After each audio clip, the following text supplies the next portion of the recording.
चलिए अब देख रहे थे उत्तर प्रदेश की खबरें। तो बिहार विधानसभा को लेकर बीजेपी ने जोर आजमाइश शुरू कर दी है। बीजेपी के स्टार प्रचारक और उत्तर प्रदेश के मुख्यमंत्री योगी आदित्यनाथ ने बिहार में कुछ जगहों पर चुनावी सभा को संबोधित किया। अब शाहपुर के रघुनाथपुर पहुंचे सीएम योगी ने आरजेडी पर जमकर हमला बोला है। सीएम योगी ने कहा कि आरजेडी ने ऐसे प्रत्याशी को मैदान में उतारा है जिसकी खानदानी पृष्ठभूमि आपराधिक रही है। इसके अलावा उन्होंने सीवान में सभा को संबोधित करते हुए विपक्ष पर जोरदार निशाना साधा। सीएम योगी ने कहा कि आरजेडी ने राम मंदिर के रथ को रोकने का पाप किया था। कांग्रेस कहती थी कि राम तो हुए ही नहीं और समाजवादी पार्टी ने यूपी में राम भक्तों पर गोलियां चलवाई।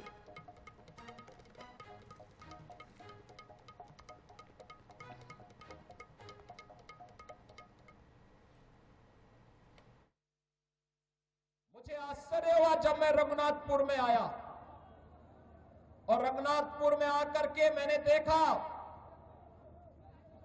कि आरजेडी ने यहां से जो प्रत्याशी दिया है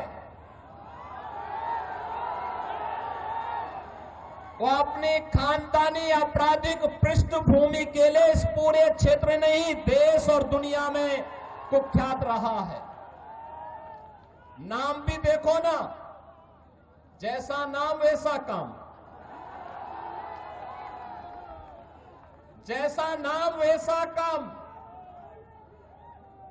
और बहनों और भाइयों, इसीलिए तो मैं कहता हूं, हमने यूपी के अंदर एक बात कही कि भाई देखो, अपराध और अपराधियों के प्रति जीरो टॉलरेंस, और जीरो टॉलरेंस के तहत आज आप देख रहे होंगे आरजेडी और उनके लोग आज भी अयोध्या में श्री राम जन्मभूमि पर भगवान राम के मंदिर का विरोध कर रहे हैं। सीतामढ़ी और उसके आसपास के क्षेत्र में मां जानकी के भव्य मंदिर के निर्माण और कॉरिडोर के विकास के लिए किए जाने वाले कार्य का विरोध कर रहे हैं। ये आरजेडी के लोगों को बताना चाहिए, अयोध्या में श्री राम जन्मभूमि पर भव्य राम मंदिर का निर्माण होने के पहले उत्तर प्रदेश की डबल इंजन की सरकार ने प्रधानमंत्री मोदी जी के नेतृत्व में अयोध्या में राजर्षि दशरथ जी के नाम पर मेडिकल कॉलेज का निर्माण पहले किया, इंटरनेशनल एयरपोर्ट का निर्माण किया और फिर 500 वर्षों के कलंक को मिटाते हुए भगवान राम के भव्य मंदिर के निर्माण का मार्ग भी प्रशस्त किया। बहनों और भाइयों, मैं पूछना चाहता हूं, आरजेडी ने राम मंदिर के रथ को रोकने का पाप किया था। आरजेडी ने पाप किया था। कांग्रेस कहती थी कि राम तो हुए ही नहीं। इनका पार्टनर समाजवादी पार्टी उत्तर प्रदेश में राम भक्तों पर गोलियां चलाती है और ये लोग जब भी इन्हें अवसर मिला, एक ने बिहार के अंदर, एक ने उत्तर प्रदेश के अंदर, वहां के नौजवानों के सामने, वहां के नागरिकों के सामने पहचान का संकट खड़ा किया।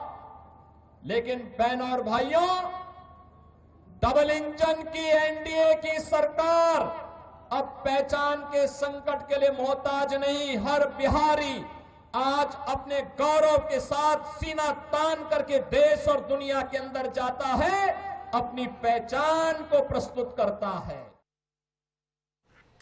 उत्तर प्रदेश के मुख्यमंत्री योगी आदित्यनाथ ने बुधवार को पीड़ा की उच्च स्तरीय समीक्षा बैठक बुलाई। बैठक में कई नए जो एक्सप्रेस वे पर गहराई से चर्चा हुई। इनमें मेरठ हरिद्वार लिंक, नोएडा जेवर लिंक, चित्रकूट रीवा लिंक और Vindhya Purvanchal link express way शामिल हैं। इस दौरान उन्होंने कहा कि एक्सप्रेस वे सिर्फ सड़कें नहीं बल्कि राज्य की अर्थव्यवस्था और औद्योगिक तरक्की की मजबूत नींव है। उन्होंने गंगा एक्सप्रेस वे का काम दिसंबर तक पूरा करने का सख्त लक्ष्य दिया है और अधिकारियों को गति बढ़ाने के निर्देश दिए हैं। सीएम ने साफ कहा कि हर परियोजना की साप्ताहिक समीक्षा हो और गुणवत्ता में कोई कमी ना आए। इससे राज्य के पश्चिमी और पूर्वी हिस्सों के बीच आसान जुड़ाव बनेगा। बैठक में प्रयागराज, मिर्जापुर, वाराणसी, चंदौली और सोनभद्र तक फैले विंध्य एक्सप्रेसवे की योजना भी बनी। सीएम ने लखनऊ, कानपुर, झांसी, आगरा, अलीगढ़ और चित्रकूट जैसे सभी नोट्स पर स्किल डेवलपमेंट सेंटर बनाने के आदेश दिए। इन केंद्रों से स्थानीय युवाओं को तकनीकी ट्रेनिंग मिलेगी और वे रक्षा उद्योग से जुड़ेंगे। इससे नौकरियां बढ़ेंगी और क्षेत्र आत्मनिर्भर बनेगा।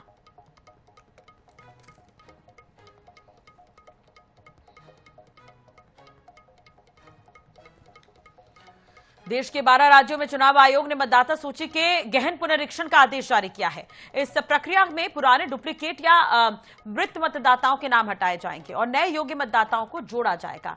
एक तरफ विपक्ष आयोग के फैसले पर सवाल उठा रहा है, वहीं बीजेपी सांसद डॉक्टर आनंद गौड़ इसे लोकतंत्र को मजबूत करने वाला कदम बता रहे हैं। बहराइच से भाजपा सांसद डॉक्टर आनंद गौड़ ने इसे सही कदम बताते हुए कहा कि विपक्ष का काम सिर्फ शोर मचाना है। चुनाव आयोग एक संवैधानिक संस्था है जिस पर किसी पार्टी का प्रभाव नहीं होता।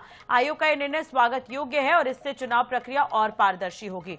डॉक्टर गौड़ ने यह भी कहा कि इस तरह का पुनरीक्षण पहले भी होता रहा है, इसलिए विपक्ष का विरोध पूरी तरह से निराधार है।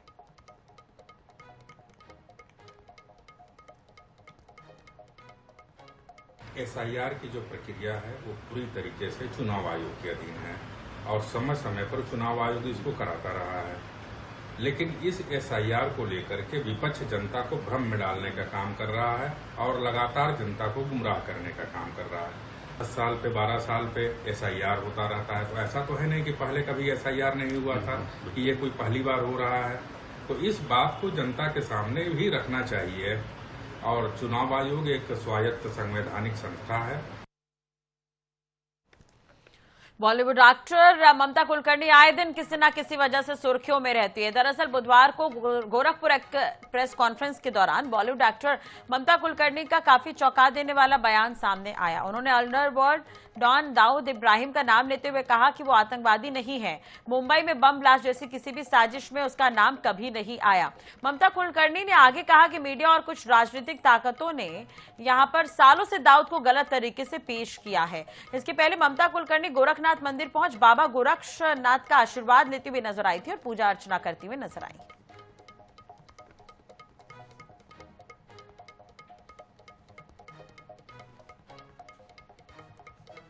एक दिवसीय दौरे पर फतेहपुर पहुंचे भाजपा सरकार के कैबिनेट मंत्री राकेश सचान का डाक बंगले में कार्यकर्ताओं ने जोरदार स्वागत किया।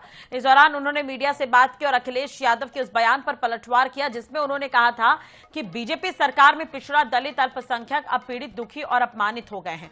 कैबिनेट मंत्री राकेश सचान ने पलटवार करते हुए कहा कि Bharatiya Janata party double engine की सरकार पूरे 125 करोड़ लोगों के लिए बिना भेदभाव के नीतियां, कार्यक्रम, गरीब कल्याण की योजनाएं बनाती है। लगातार जिस तरह से जो भी स्टेट के चुनाव हो रहे हैं उनमें भारतीय जनता पार्टी की परीक्षा हो रही है और परीक्षा में भारतीय जनता पार्टी चाहे हरियाणा हो चाहे महाराष्ट्र हो, सब जगह भारतीय जनता पार्टी की सरकार बन रही है। अभी बिहार में भी चुनाव हो रहा है, आने वाले समय में बिहार में भी चुनाव होगा। सरकार भारतीय जनता पार्टी गठबंधन की बनने जा रही है। नीतीश जी के नेतृत्व में ये परिणाम बता रहे हैं कि बीजेपी सरकार में बिना भेदभाव के काम होता है। विपक्ष के पास कोई मुद्दा नहीं है। तमाम तरह की बयानबाजी देखने को मिली है।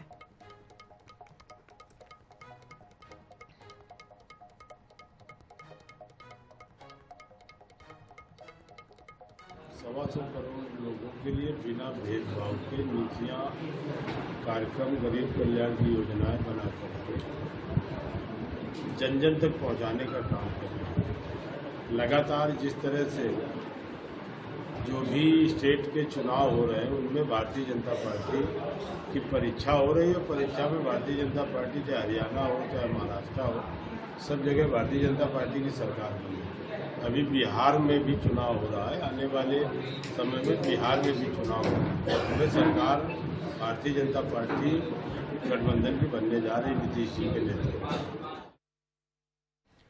अलीगढ़ से एक बड़ी खबर चौंकाने वाली सामने आई है। नगर निगम की लापरवाही ने दर्जनों परिवारों का चैन सुकून छीन लिया है। शहर के बनियापाड़ इलाके में करीब 50 से ज्यादा मकानों में दरारें पड़ गई हैं। हालात इतने खतरनाक है कि लोग डर के साए में जी रहे हैं। कई परिवार तो अपने ही घरों को छोड़कर पलायन कर चुके हैं। दरअसल इलाके में पानी की पाइपलाइन लीकेज होने से जमीन धीरे धीरे धंसने लगी है। नतीजा ये हुआ कि मकानों की दीवारें चटक गई, फर्श उखड़ गए और कई घरों में गहरी दरारें पड़ गई। लोगों लोगों ने कई बार नगर निगम से शिकायत की, लेकिन कोई सुनवाई नहीं हुई। हालात अब इतने बिगड़ चुके हैं कि कभी भी कोई बड़ा हादसा हो सकता है।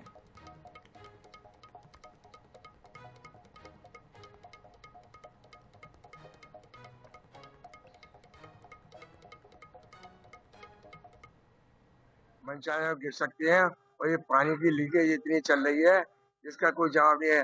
नगर निगम की टीम आई थी आईसन में, उसे देखा है और उन्होंने खुदाई भी कराई है और निरे है पाइप है टूटे हुए निकले और पाइप भी चटक रहे हैं, उनकी मेन लाइन भी चटक रही है। और ये मकान है जो भी है, दरार इतनी आ रही है कि सारा इतने कनेक्शन टूटे हुए हैं। यहाँ पर 2-4 सही हो जाते हैं तो 2-4 फिर टूट जाती है और न पुराने तो पुराने, नयों में भी दरार आ रही है। अभी तो ये आपके माध्यम से मेरे संज्ञान में आ रहा है, तो इसमें मैं किसी मजिस्ट्रेट को भेजूंगा और इसको मैं चेक कराऊंगा। चेक कराने के पश्चात जो भी उसके क्यूरेटिव ऑप्शंस होंगे हमारे पास, उसका उपयोग करेंगे। नगर निगम को अगर इस पर कार्रवाई करने की आवश्यकता होगी तो हम उनसे कार्रवाई। लखनऊ में दुष्कर्म के मुकदमे में नाम हटाने के बदले कोचिंग संचालक से 2 लाख रुपए की घूस लेते पेपर मिल चौकी इंचार्ज धनंजय सिंह को एंटी करप्शन टीम ने रंगे हाथ पकड़ा है। एक पीड़िता ने कानपुर के दर्शन पूर्वा निवासी ब्रिटिश स्पीकिंग लैंग्वेज कोचिंग के संचालक प्रतीक गुप्ता के खिलाफ महानगर थाने में दुष्कर्म का मुकदमा दर्ज कराया था। इस मामले में पेपर मिल चौकी इंचार्ज धनंजय सिंह ने प्रतीक को 11 सितंबर को गिरफ्तार कर जेल भेजा था। एंटी करप्शन टीम के मुताबिक जेल से कुछ दिन पहले ही छूटकर आए प्रतीक ने खुद को निर्दोष बताया और कहा कि मुकदमा दिखाने वाली युवती 4 अन्य लोगों के साथ मिलकर झूठे मुकदमे में फंसाकर रुपए वसूलती है। प्रतीक ने आरोप लगाए थे कि दरोगा धनंजय सिंह ने मुकदमे से नाम हटाने के एवज में उनसे मोटी रकम मांगी थी। एडवांस के तौर पर 2 लाख रुपए ले रहे थे। शिकायत पर टीम ने ट्रैप करते हुए प्रतीक को रुपए लेकर बुधवार शाम पेपर मिल चौकी में भेजा और उनकी शर्ट पर कैमरा भी लगाया। दरोगा ने जैसे ही हाथ में रुपए लिए, टीम ने उन्हें पकड़ लिया।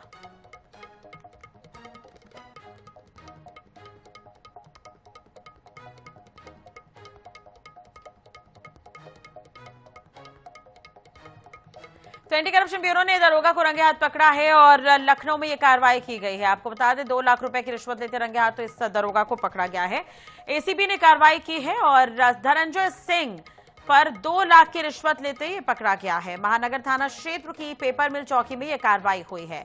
तो पीड़ित की शिकायत पर एसीबी ने जाल बिछाया, यानी कि प्लानिंग प्लॉटिंग के तहत यह कार्रवाई की गई है और कैमरा लगाकर भेजा गया था और उसके बाद यह कार्रवाई हुई है।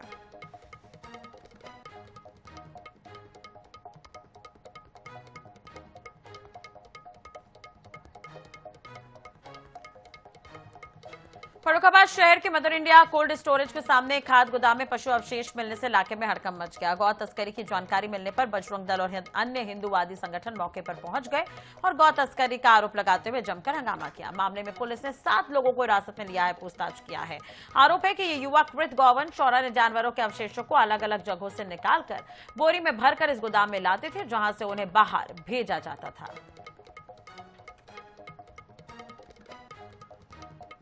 यूपी के मिर्जापुर से इंसानियत को शर्मसार करने वाली तस्वीर सामने आई है। यहां एक गर्भवती महिला ने सड़क किनारे कीचड़ में बच्चे को जन्म दिया है, क्योंकि एम्बुलेंस कर्मियों ने उसे अस्पताल पहुंचने से पहले ही हाईवे पर उतार दिया।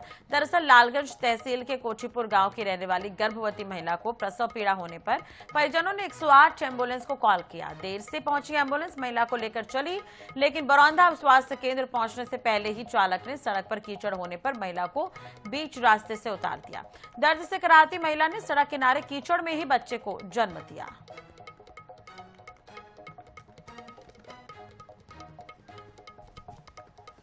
शोले के साथ ही फिलहाल इस बुलेटिन में इतना ही। खबरों के लिए आप देखते रहिए आई न्यूज़ 24/7। नमस्कार।